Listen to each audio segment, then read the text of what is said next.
김용민의 뉴스 브리핑.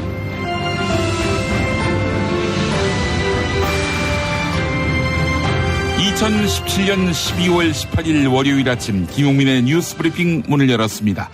우선 오늘 새벽 서울에서 나온 종합일간지 헤드라인부터 살펴보겠습니다. 먼저 경향신문. 80분새 신생아 4명이 대학병원에서 숨졌다. 세계일보. 친박 쳐낸 자유한국당 당협위원장도 물갈이한다. 중앙일보. 대학병원에서 신생아 4명 연쇄 사망, 원인은 미스터리. 계속해서 조선일보. 25조 원이면 될 원전 대신에 100조 원 드는 신재생 에너지 투자한다. 서울신문. 이대 목동병원에서 신생아 4명 사망 미스터리. 또 국민일보. 연봉 센 금융권에는 장애인이 없다. 의무 고용 대신 돈으로 때우기. 이번엔 동아일보. 2017년 대한민국 정책평가. 예방접종 지원은 최고인데 혁신학교 확대는 최악. 한겨레. 10대 알바가 밥인 세상. 마지막으로 한국일보. 중국 작년 말 영변 핵시설 점령 훈련했다. 이상 오늘의 종합일간지 헤드라인이었습니다. 새 주간이 시작됐습니다. 12월 18일 김용민의 뉴스 브리핑 김용민입니다. 안녕하세요. 성우 은정입니다. 은정씨, 어제 이대 목동병원 중환자실 인큐베이터에 있던 신생아 4명이 잇따라 숨진 사고에 신문들이 주목하고 있군요. 81분 사이에 4명이 숨졌는데 원인은 미스터리. 상당히 의아합니다. 네, 오늘 경향신문, 중앙일보, 서울신문이 일면 헤드라인으로 꼽고 있습니다. 의료계에서는 미수가 4명이 병원 치료 중에 잇따라 숨진 것은 국내 초유의 일이다, 이런 의견이 나오고 있는데요. 다시 이야기하면 그만큼 이 사건이 일반적이지 않고 사인을 예측하는 것이 조심스럽다, 이런 의미로 읽히는 대목입니다. 앞서 조선일보 기사 일면 제목을 보니까 25조면 될 원전 대신 100조 드는 신재생 에너지에 투자한다, 현 정부가.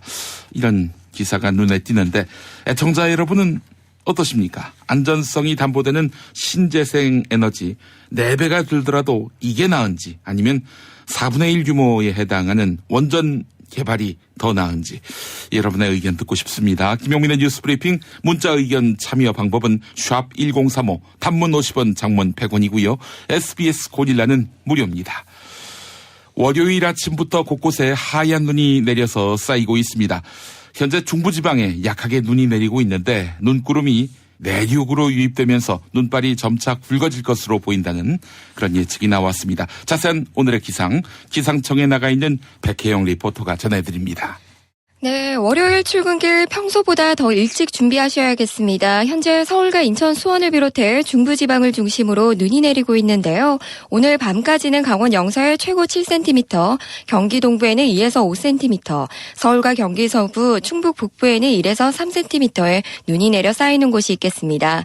도로 결빙으로 인한 피해 없도록 교통과 보행자 안전 모두 신경 써야겠습니다. 눈이 오는 가운데 아침 추위도 계속되고 있습니다. 지금 이 시각 서울의 기온이 영하 5.3도까지 떨어졌는데요. 한낮에는 기온이 크게 올라 서울 5도, 대구 7도로 예년 기온을 회복하겠습니다. 하지만 오늘 밤 눈이 그친 뒤 또다시 강추위가 찾아오겠습니다. 기상정보 백혜영이었습니다. 슈퍼맨은 행복할까? 이제 우리가 감사를 전해야 할 때입니다. 공익제보자를 지원하고 약한 자를 위해 헌신하는 공익단체와 공익활동가를 지원하겠습니다. 검색창에서 아름다운 재단. 뉴트리션 닥터스에서 만든 콜라겐 몰라요? 콜라겐이라고 다 같은 콜라겐이 아니에요. 체내 흡수가 잘 되는 저분자 PC 콜라겐이거든요. 약국에서 찾으세요. 뉴트리션 닥터스는 약국식품 전문기업입니다. 문의전화 1688-5807, 1688-5807. 운전자를 위한 꿀팁, 7,000원 운전자 보험 카페. 실손, 부모님 건강, 자녀보험도 안내해드립니다. 02849-9730, 02849-9730. 술자리 많은 요즘 3차까지 달린 당신을 위한 필수품. 전창걸의 새싹 땅콩차. 이제 속쓰림은 잊으세요. 070-8635-1288, 070-8635-1288. 다이어트를 위한 꿀팁. 동결건조 채소와 동물, 단백질, 그리고 효소와 비타민, 미네랄로 만든 다이어트 전용 그린 스무디로 하루 한두 끼만 바꿔 드세요. 비타샵에서 만나요. 노력한 만큼 내어주는 자연. 그 자연의 마음을 알기에 정성농장 홍삼. 검색창에서 정성농장 홍삼을 검색해주세요. 010-9754-6972. 허리가 아파요. 아랫배가 나와요. 골반이 바로서야 건강도 아름다움도 바로섭니다. 바디로직을 입으세요. 토크밴드의 입체적인 탄력이 틀어진 골반을 바로잡습니다. 간편하고 확실한 골반 교정 타이즈. 바디로직.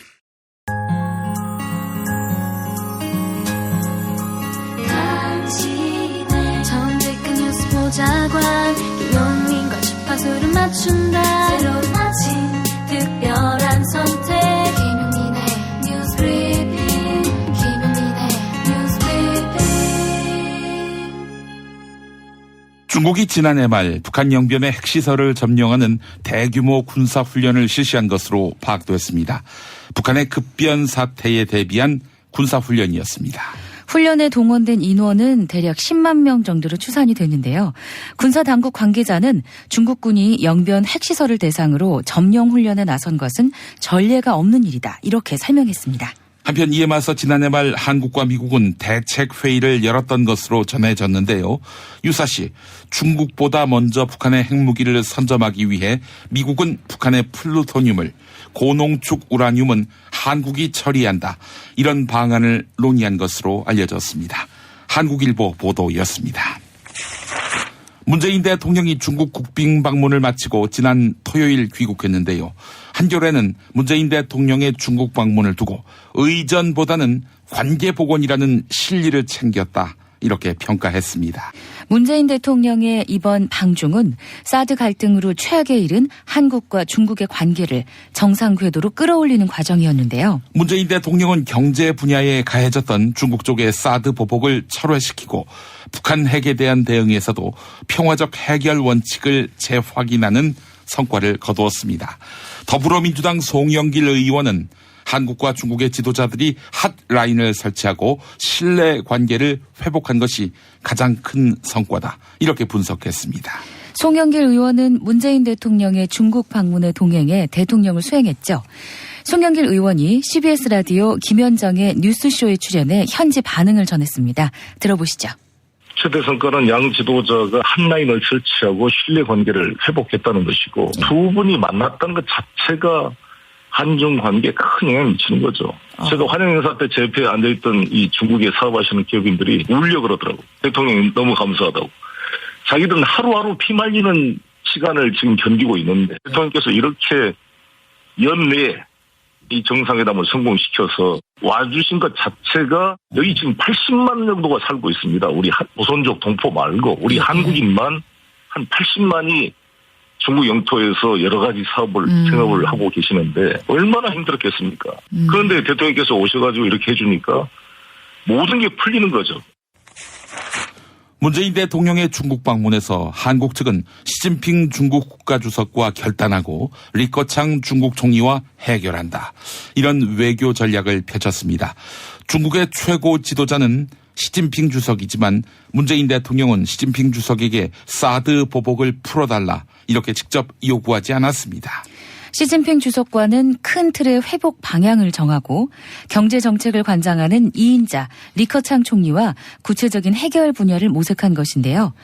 어제 윤영찬 청와대 국민소통수석이 문재인 대통령의 이번 방중 성과를 브리핑했는데 윤영찬 국민소통수석의 발표 들어보시죠. 사드 관련 우리의 원칙적 입장을 견지한 결과 세 번의 정상회담 중 사드와 관련된 발언이 가장 간략하게 언급이 됐고 또 미래지향적인 기조를 견지하자는 데도 의견이 일치했습니다. 시 주석은 13일 발표 수준에서 중국 측 입장을 간략히 설명했습니다. 실제로 한중 정상회담이 있었던 지난 목요일 양국 정상은 실질적 교류 협력을 적극 추진하기로 한다. 이렇게 뜻을 모았지요.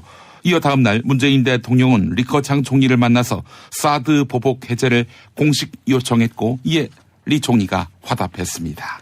그 결과 한국과 중국은 경제와 무역에 관련된 부처별 소통 채널을 재가동하기로 했습니다. 양국 경제장관 회의를 포함해 약 80개 이상의 정부 부처 협의 채널이 전면 재가동되는 것입니다. 또한 한국과 중국의 산업협력단지가 조성되고 한중 FTA의 서비스와 투자에 대한 후속 협상이 개시됩니다. 자유한국당 홍준표 대표는 문재인 대통령의 이번 방중을 두고 우스꽝스러운 행동으로 나라의 격이 떨어졌다 이렇게 비판했습니다. 중국 베이징에서 서민들과 함께 아침 식사를 한 것을 두고 평가한 것입니다. 홍준표 대표는 지난 토요일 자유한국당 기초의원과 광역의원을 대상으로 한 세미나에서 특강을 했는데요. 홍준표 대표의 특강 일부입니다. 들어보시죠. 중국 혼자 서민식당에 가서 밥 먹은 것은 중국 서민들과 어울리기 위해서 갔다. 그래 해놨더라고. 그래서 이 양반이 다음에는 중국 대통령 출마할란가? 그는 유권자도 아닌데. 한국에서 내 그러는 거는 내 이해를 하는데 그래 해명을 내놨더라고. 그런 우스꽝스러운 짓을 하면 나라의 격이 떨어지는 겁니다. 적어도 홍준표는 내일 죽더라도 그런 짓 안 합니다. 국민의당과 바른정당 역시 문재인 대통령의 식사를 두고 외교 참사라고 주장하고 있습니다. 3박 4일 동안 10차례 식사 가운데 2차례만 중국 측과의 공식적인 식사가 있었다. 중국 측으로부터 홀대를 당했다. 이런 이야기인데요. 하지만 청와대 측은 이해되지 않는 비판이다. 이런 입장입니다. 청와대 관계자는 과거 우리 대통령들이 중국을 방문했을 때도 공식적인 오찬이나 만찬이 한 번밖에 없던 적이 있었다. 도널드 트럼프 미국 대통령도 서울에 왔을 때 문재인 대통령과의 식사는 한 번에 그쳤다. 이렇게 설명했습니다. 이어서 이번에 중국이 문화 공연을 준비한 것은 대단히 이례적이었다. 양국 정상 내외가 계속 자리를 함께했던 것은 중국 입장에서 굉장히 파격적인 예우를 한 것이다. 이렇게 이야기했습니다. 한편 한국과 중국의 정상회담을 앞두고 한국 기자 2명이 중국 측 경호원들에게 폭행을 당한 사건이 있었죠. 중국 베이징에서 문재인 대통령이 참석한 행사를 취재하던 도중 중국 경호원들로부터 심한 부상을 입고 기자 2명이 이튿날 조기 귀국했습니다. 사건 당일 윤영찬 국민소통수석과 정의용 청와대 안보실장은 두 기자를 문병했는데요. 폭행을 당한 두 기자들은 자신들이 문재인 대통령의 방중 일정에 누를 끼친 것 아니냐 이렇게 우려했다고 합니다. 청와대 특집방송 11시 50분 청와대입니다에 출연한 윤영찬 국민소통수석의 발언 들어볼까요? 그러면서 우리 그 기자가 저에게 그런 얘기를 하더라고요. 저 때문에 혹시 대통령 정상회담 일정이 또 행사가 누를 끼친 거 아니냐 하면서 걱정을 하길래 저도 좀 마음이 아팠고 했습니다. 빠른 쾌유 바라고요. 병실 바로 앞에 공안 요원들이 한 7, 8명이 있더라고요. 근데 그 공안 책임자가 저에게도 상부에서 여러 쪽에서 이 철저한 조사에 대한 지시가 왔다. 걱정하지 말고 가셔도 된다. 이렇게 얘기를 해서 일단 안심하고 갔습니다. 청와대가 중국 정부의 신속한 진상규명과 책임자 처벌을 촉구했는데 일부 네티즌들은 동영상을 보니 한국 기자와 중국 측 경호원이 서로 멱살을 잡고 있다. 기자가 맞을 만한 행동을 한 것 아니냐 이렇게 비판했습니다. 이를 근거로 중국의 한 매체는 한국 언론이 일부 한국 정치인들과 연합해 중국을 모욕하려고 자작극을 벌였다. 이렇게 이번 기자 폭행 사건을 규정했는데요. 이에 대해 한겨레는 두 나라에서 한국과 중국의 관계 회복을 가로막는 목소리가 혐오의 공생을 이루고 있다. 이렇게 분석했습니다. 2013년 검찰은 국가정보원의 대선 개입 사건을 수사하고 있었는데요. 이 시기 국정원이 수시로 청와대에 보고서를 올려 검찰 수사팀의 해체를 요구하며 검찰 통제를 주도한 것으로 확인됐습니다. 한겨레의 취재 결과 국정원은 당시 최동욱 검찰총장에 대한 음해성 보고서를 박근혜 대통령에게 직보한 것으로 드러났습니다. 하지만 최동욱 전 검찰총장이 물러난 뒤에도 국정원은 지속적으로 수사팀 와해를 청와대에 요청했습니다. 국정원 보고서에는 수사팀 검사들을 좋은 보직에 배치해서 영전하는 모양새를 취한 뒤 차기 인사해서 한직으로 보내야 한다. 이런 내용도 담겼습니다. 또한 국정원이 당시 검사들을 사찰한 정황도 드러났는데요. 특정 검사에 대해서 운동권 출신이며 검사가 된 뒤에도 시민단체에 회비를 납부했다. 이렇게 밝히며 교체를 주장한 것입니다. 사실상 사찰이 아니면 알 수가 없는 내용이죠. 한겨레 보도 소개해드렸습니다. 지난 토요일 서울 이대목동병원에서 신생아 중환자실에 있던 아기 4명이 잇따라 목숨을 잃었습니다. 숨진 아기들은 일찍 태어난 미숙아로 인큐베이터에서 집중 치료를 받고 있었는데요. 아기들은 동일한 세균에 감염돼 폐혈증을 일으켰고 지난 토요일 저녁 9시 반부터 11시까지 약 80분 사이에 모두 숨을 거뒀습니다. 이렇게 미숙아 4명이 동시다발적인 사망사고가 일어나는 것은 전례가 없는 일입니다. 어제 이대목동병원 측은 기자 브리핑을 열고 공식 사과와 함께 사인 규명을 약속했습니다. 하지만 유가족 측의 항의를 받을 수밖에 없었는데요. 유가족이 아닌 언론을 대상으로 브리핑을 먼저 진행했고요. 언론 브리핑 역시 유가족에게 알리지 않았던 것입니다. 이대목동병원 김한수 홍보실장과 유가족의 대화 들어보시죠. 저 어제 주문에 아빠인데요. 제가 뉴스 기사에서 지금 불신한다는 얘기 듣고 전화를 하고 부랴부랴 신청한 거예요. 네, 다시 한번 사과 말씀드립니다. 전할 예정이었습니다. 브리핑 자리를 먼저 마련해야 돼요? 아니면 유가족을 대상으로 하는 브리핑을 먼저 마련해야 됩니까? 다시 한번 사과 말씀드립니다. 죄송합니다. 지금 병원 측에서는 사과 말씀만으로 끝날 일이라고 생각합니까? 향후 지속적인 조사 결과가 나오면 그에 상응하는 조치를 저희가 취하도록 하겠습니다. 다시 한번 사과 말씀드립니다. 죄송합니다. SBS 조동찬 의학 전문 기자는 신생아가 세균에 감염되면 의료진도 미리 포착하지 못할 만큼 빠르게 폐혈증으로 악화돼 심정지가 올 수 있다. 이렇게 설명했습니다. 또한 숨진 신생아 4명을 돌봤던 의료진이 같은 사람인지를 반드시 짚어야 한다라고 강조했습니다. 이번에 숨진 신생아들은 주사로 영양분을 공급받고 있었는데요. 주사 영양제는 의료진이 주로 영양성분을 조합해서 만듭니다. 그래서 이 과정에서 세균에 오염되지 않았을까 이렇게 보는 겁니다. 세균에 오염된 사례가 보고된 바 있기 때문이죠. 국립과학수사연구소는 정확한 사인을 밝히기 위해서 숨진 신생아들을 부검할 예정입니다. SBS 보도였습니다. 한편 이대목동병원이 사고 사실을 곧바로 보건당국에 알리지 않았고 대처를 안이하게 했다. 이런 지적이 나옵니다. 이대목동병원 측은 어제 기자회견에서 새벽 1시에 보건소에 신고했다. 이렇게 밝혔는데요. 사실은 병원이 보건소에 신고를 한 게 아니라 보건소가 병원에 전화를 한 것이었습니다.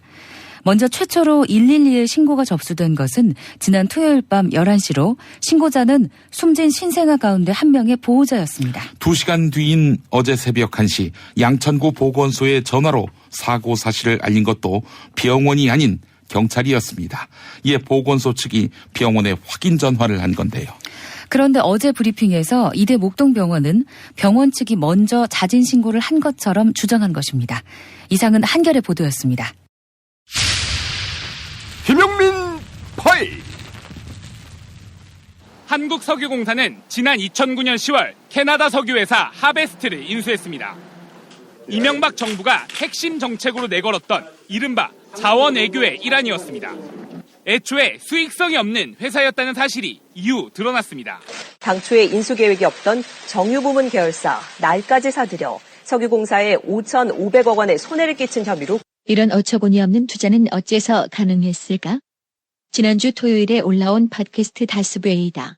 공사가 실력이 부족해서 투자에 실패한 겁니까? 아니면 투자하면 안 되는 거 뻔히 아는데 권력이 뒤에서 작동해서 한 겁니까? 알고 한 거죠. 그죠? 알고 해먹은 거죠. 예, 모를 리가 없는 일을 저질렀기 때문에 네. 이렇게 될 걸 알고 돈을 박아서 사라졌는데 어디로 사라졌냐 이거지. MB의 비용이라는 책을 낸 고기영 한신대 교수를 초청한 자리. 공기업이나 혹은 공공기관에서 혹은 정부가 1억 원짜리 물품 살 때도 요즘 경쟁 입찰 하시는 거 아세요? 안 하면 문제됩니다. 이게 248억 원을 줬어요. 내 건 하면서. 메릴 린치가 돈을 이렇게 많이 먹은 거야. 그러니 이렇게 돈을 많이 줬는데 원하는 대로 해줘야지. 그런데 선정 절차도 거치지 않고 그냥 줘버렸습니다. 핵심 용의자는 한국 정부 보고 하베스트를 사라고 권고한 투자자문 회사. 그런데 의문은 정부의 투자자문 회사 선정 과정부터 불거지는데. 근데 알고 봤더니 메릴 린치의 김영찬 상무라고 있었는데 이게 누군가 봤더니 MB 때 청와대 청무비서관을 했던 김백준 씨 아들이었어요. 김백준은 이명박이 바깥에 있을 때 서울시장 전부터 금고직입니다. 청와대 들어가서 청와대 끝날 때까지 계속 있었어요. 그랬습니다. 금고직으로. BBK도 다 이 사람이 담당했고. 김영찬은 그때 들어갔었고요. 그 다음에 한국 지점장이 되고. 그러니까 메릴 린치가 선정된 것은 김백준의 아들이 메릴 린치 한국지점 상무였기 때문이다. 라고 우리는 의혹을 갖고 있는 거죠. 그렇죠. 메릴 린치 보고서를 보고 투자한 거에 됐지 않습니까? 원래 다른 투자 보고서는 투자하지 말라고 했는데 메릴 린치에서는 투자해도 된다고 해서 이 보고서를 보고 투자했습니다. 그런데 우리 정부에서 그럼 메릴 린치 니네 보고서가 잘못됐으니까 니네 책임져라 이렇게 소송하면 되거든요. 소송이 안 되게 돼 있어요. 아예 계약할 때 그걸 다 빼놨어. 협상의 기본도 없었던 하베스트 인수 과정. 결국 진정한 용의자는 이명박 전 대통령. 일명 각하. 이렇게 협상하는 거는 빵점짜리예요. 정말 사고 싶으면 안 살 것처럼 해야죠. 그냥 대놓고 나 살 거야 이런 거 아닙니까 지금. 저쪽도 마찬가지. 하베스트는 얘네가 우리가 얼마를 불어도 니들은 꼭 살 거야라는 걸 이미 알고 있다는 거예요. 하베스트는 알고 있었어요. 이미. 하베스트 뒤에 이미 각하가 있었다는 거야. 그렇죠. 각하 펀드가 하베스트 뒤에 있었고 그러니까 높이 받아야 될 거 아니야. 나라 돈으로 자기 걸 사게 만든 거야. 엄청나게 비싸게. 합리적 의심에 의심을 거듭 더해보면 하베스트는 자기들의 가치를 엄청나게 높게 해서 이명박이 돈을 줄 걸 알고 있었고 그렇게 해서 엄청난 돈을 받은 다음에 지들도 먹겠지만 그 일부를 떼서 이명박한테 줬다. 이렇게 생각해도 됩니까? 아니요. 억측이 아닙니다. 이게 합리적인 의혹의 어떤 그렇죠. 그렇게 생각할 수밖에 없어. 안 그러면 설명을 할 수가 없습니다. 설명할 수가 없어요. 그렇죠. 하베스트에 대한 어처구니 없는 인수, 이 인수의 배후에 MB가 있다는 점은 아직 의혹에 해당합니다. 실체적 진실로 규명된 것은 아닙니다만 하베스트만 5조의 손실을 부른 공기업의 판단, 이 흑막이 가려져야 두 번 다시 비슷한 일이 발생하지 않겠죠. 끝까지 함께 지켜봤으면 좋겠습니다. 야, 근데 홍어가 진짜 그렇게 몸에 좋아? 아니 끝내준다니까. 근데 비싸지? 별나 싸고 열나 맛있는 홍어가 있다니까. 어디? 알싸한 홍어. 네이버 검색창에 알싸한 홍어를 검색하시고 1599-6456 전화 주문도 가능합니다. 천지개벽 업데이트 27개 반지의 주인이여 최강 대 최강 하늘이 열린다. 천지개벽 MG 지금 다운로드. 학교에서는 어휘 개념을 하나하나 설명해줄 시간이 정말 부족하잖아요. 그럼 어떡하죠? 어휘 공부의 정성. 초등어휘 3천, 초등어휘 5천. 검색창에 초등어휘 3천을 쳐보세요. 바보 멸치, 바보 멸치. 저 바보 멸치는 멸치도 맛있는 생선임을 증명하겠습니다. 무염 바보 멸치와 바보 국물팩은 포털에서 바보 멸치를 검색하시거나 02-587-3599로 전화주세요. 입맛 없으신 부모님, 공부하는 우리 아이들 야식거리, 손님 맞이 음식까지 참 걱정이네, 걱정이야. 이제 이런 걱정 끝! 믿을 수 있는 남도 먹거리 쇼핑몰이 있으니까요. 전통 방식 그대로 100% 한우 나주곰탕과 현미 쌀국수로 가족의 건강을 책임집니다. 다음 포털에서 남도 먹거리를 검색하세요. 납득이 안 돼, 납득이. 왜? 막, 응? 그냥 먹지? 좋아?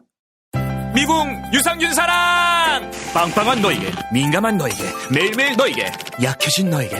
미궁 대장사랑 두 번째 헌정 제품 미궁 유산균사랑 출시. 판촉물이나 단체 선물이 필요할 때 이왕이면 우리 편 회사 네피아를 찾아주세요.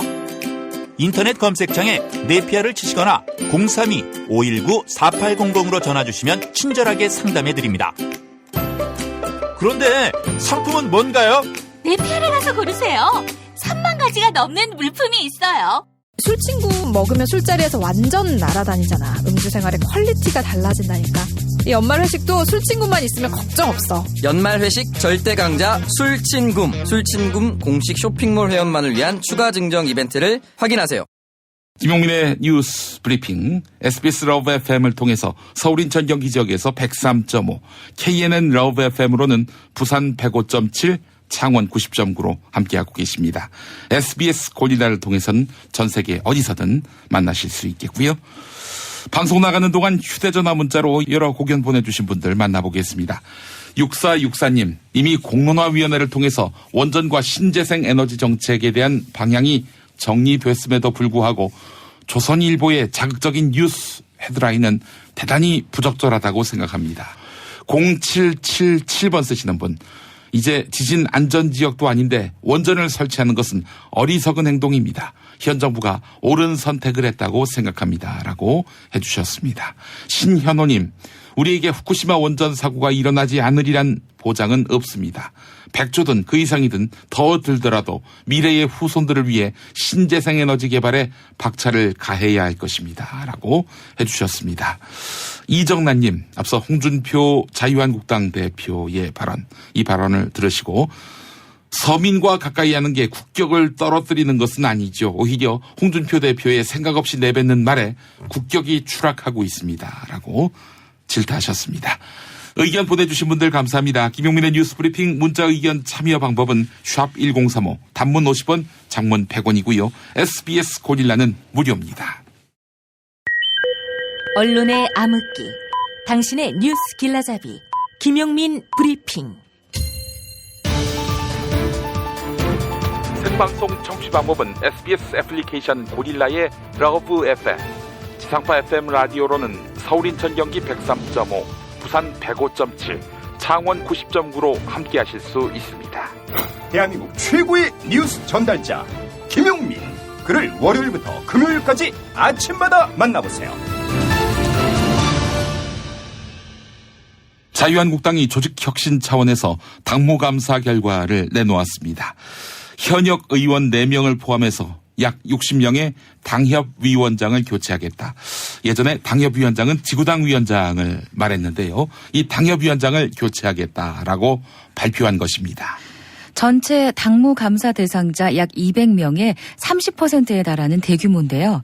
혁신에 방점을 둔 조치였지만 규모가 큰 만큼 당사자들의 거센 반발이 예상됩니다. 먼저 서울 서초갑 당협위원장으로 교체 명단에 오른 유여해 최고위원이 홍준표 대표를 강하게 비판했습니다. 어제 여의도 자유한국당사에서 기자회견을 가진 유여해 최고위원의 발언 들어보시죠. 유여해는 친홍이 아니다. 홍과 친하지 않으니까 유여해는 멀리하라라는 이야기까지 카톡방에 돌고 있다는 이야기를 제가 심심찮게 듣고 있었습니다. 이번 당무감사는 친홍에 동의하는 일부 당협위원장은 능력이 부족해도 살려주고 저처럼 바른 말을 하는 당협위원장은 잘라버렸다면 바로 자유한국당을 친홍 1세대의 사당으로 만들려는 시도라고밖에 저는 볼 수가 없습니다. 전당대회 나갈 때 저에게 모욕감을 줬던 그 모든 사람들의 전화 내용은 녹음으로 모두 가지고 있습니다. 자유한국당은 변해야 합니다. 혁신이라는 이름으로 혁신위를 만들어서 쓸데없는 것을 할 것이 아니라 자유한국당은 변해야 합니다. 당협위원장 교체 대상에 친박근혜 중진 의원들이 포함된 점도 내용의 기폭제가 될 공산이 있습니다. 친박 좌장으로 불리는 서청원 의원과 유기준 의원이 물갈이 대상에 포함된 것인데요. 박근혜 전 대통령을 제명하고 이번 당무감사 교체 대상에 친박 중진들이 포함된 것은 친박당이라는 이미지를 벗으려는 노력으로 보이는데요. 당사자들이 홍준표 대표가 친박을 찍어서 표적 감사했다, 이렇게 주장하며 사당화 논란을 제기할 경우 적잖은 파문을 불러올 가능성도 있습니다. 국정농단의 핵심 연루자인 우병우 전 청와대 민정수석이 사태 발생 1년 만에 결국 구속됐지요. 이에 대해 박관천 전 경정은 우병우 전 수석의 구속은 인과응보 사필 규정이다, 이렇게 밝혔습니다. 박근혜 정부 청와대 공직기강비서관실 행정관을 지낸 박관천 전 경정은 정윤회 문건 파동 당시 문건 유출의 당사자로 지목되면서 고초를 겪었었죠. 대한민국 권력 순위 1위는 최순실, 2위는 정윤회, 3위가 박근혜다. 이렇게 이야기해서 화제가 된 인물이기도 한데요. TBS 라디오 색다른 시선 김종배입니다에서 한 말 들어보시죠. 국정원에서 자신의 말을 잘 듣는 특정인에 시켜서 소위 미운 사람을 직사시키는 것은 본来범위를 일탈했고 국가정보기관의 기능은 자신의 사사로운 목적에 활용하는 것을 볼 수 있죠. 더구나 특별감찰관이 누굽니까? 법률에 의해서 민정수석을 감찰할 권리와 의무를 가지고 있는 사람입니다. 그런 사람이 자신을 감찰했다 그래가지고 나도 한 칼 있다 이런 식으로 해가지고 평범한 상식으로 보아도 보복성이 의심되는 그런 뒷조사를 하라고 한 것은 현행 법령을 무시하는 겁니다. 구속영장을 발부할 때 뭐 증거인멸, 도주의 염려도 있지만 재질도 참고의 요소가 되거든요. 재질이 안 좋다는 판단을 받습니다. 하지만 이명박 전 대통령에 대한 검찰 수사는 핵심 피의자들의 잇따른 석방과 영장 기각으로 동력을 찾기 쉽지 않은 상태입니다. 이에 검찰은 최근 석방된 김관진 전 국방부 장관과 구속영장이 기각된 김태효 전 대외전략비서관의 재소환 조사를 적극 검토하고 있습니다. 두 사람 모두 이명박 정부 시절 재직했으며 국군 사이버사령부의 댓글 공작에 연루됐다는 혐의를 받고 있죠. 또한 이명박 정부 시절 국가정보원의 정치공작 의혹의 경우는 원세훈 전 원장이 검찰 조사에서 입을 닫고 있는 상황입니다. 결국 올해 안으로 이명박 전 대통령을 검찰 포토라인에 세우는 건 불가능하다. 이런 분석이 지배적입니다. 검찰은 이명박 전 대통령과 관련해서 다스에 대한 수사도 진행하고 있습니다. 현대자동차에 부품을 납품하는 업체 다스는 이명박 전 대통령 실소유 의혹이 제기된 업체지요. 투자 자문회사 BBK 역시 이명박 전 대통령의 실소유주 의혹이 있는 회사인데요.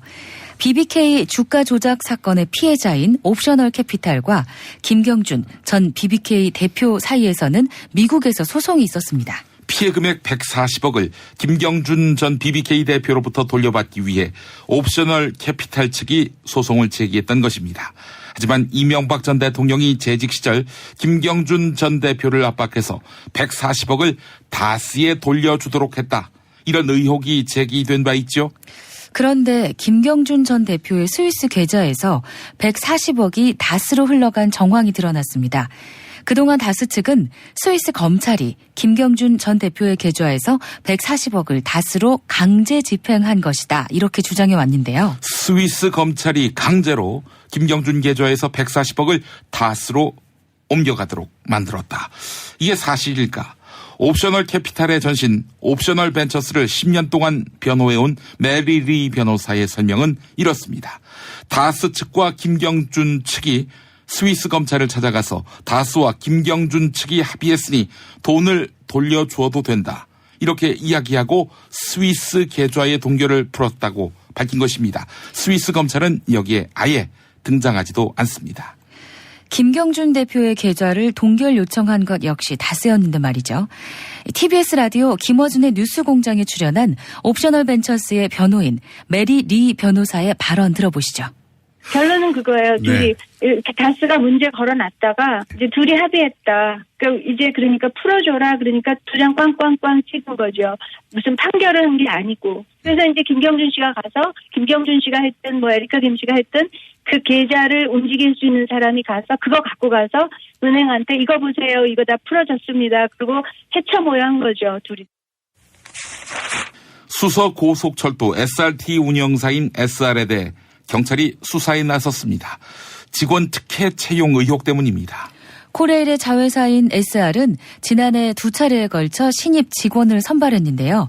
이때 코레일과 SR 간부의 자녀 10여 명을 특혜 채용했다. 이런 의혹이 제기됐습니다. 먼저 코레일의 1급 간부의 아들은 지난해 하반기 채용 당시 필기시험에서 가장 낮은 D등급을 받았는데요. 하지만 서류 전형에서 4등, 면접에서 6등을 기록해 코레일 간부의 아들은 결국 채용에 합격했습니다. 특히 SR은 지난해 상반기 채용을 진행하면서 이례적으로 필기시험을 없애고 서류 전형과 면접만 실시해서 의혹을 사고 있습니다. 코레일과 SR 간부 SR 간부의 직계 가족뿐 아니라 친인척까지 따지면 부정한 방법으로 취업한 사례는 훨씬 더 많을 것이다. 이런 지적이 나오고 있네요. 중앙일보 기사 소개해드렸습니다. 탄핵 때문에 뭐 이야기를 전달을 하려고 해도 길을 막고 듣질 않아요. 패족 수준으로 쪼그라든 한국 보수. 회생의 길은 과연 있을까? 변화된 정치 환경, 갈 길 잃은 보수에게 새로운 희망을 제시한다. 애국 보수의 화려한 부활과 집권을 위한 본격 가이드. 김용민의 신간, 보수를 지켜라. 진중권도 투표하는 보수 정당. 광주에서도 일당이 될 수 있는 보수 정당. 젊은이들의 입당이 줄을 잇는 보수 정당. 언제까지 민주당 정의당을 부러워만 할 것인가? 부러우면 진다니까? 자유한국당 당원 김용민이 쓴 보수를 지켜라. 이김에서 나왔습니다. 서울에 눈이 왔습니다. 하얀 겨울이 시전됐네요. 흰 눈은 언젠가 녹겠지만 잠시 세상을 덮는 그 시간만이라도 차별 없는 하나의 세상이 됐으면 좋겠네요. 하얀 겨울 미스터2의 노래 들려드리면서 마무리하겠습니다. 김용민의 뉴스 브리핑이었습니다.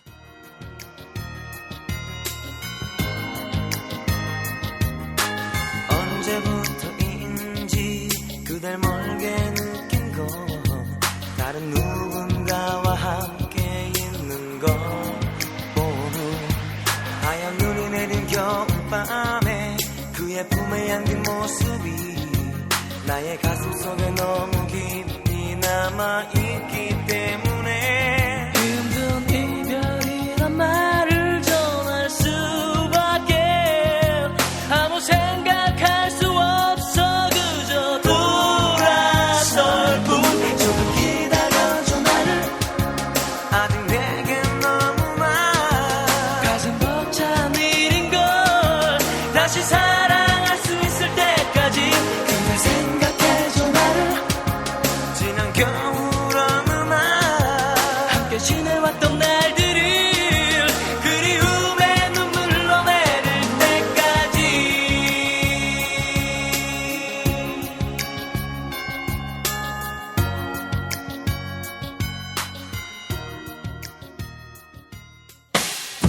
김용민 브리핑과 함께한 시간 어떠셨어요? 다음 시간에도 보다 바르고 알차며 즐거운 정보로 여러분을 찾아가겠습니다. 팟캐스트 포털 팟빵에서 다운로드하기, 구독하기, 별점 주기, 댓글 달기로 응원해주세요. 잊지 마세요. 다운로드하기, 구독하기, 별점 주기, 댓글 달기.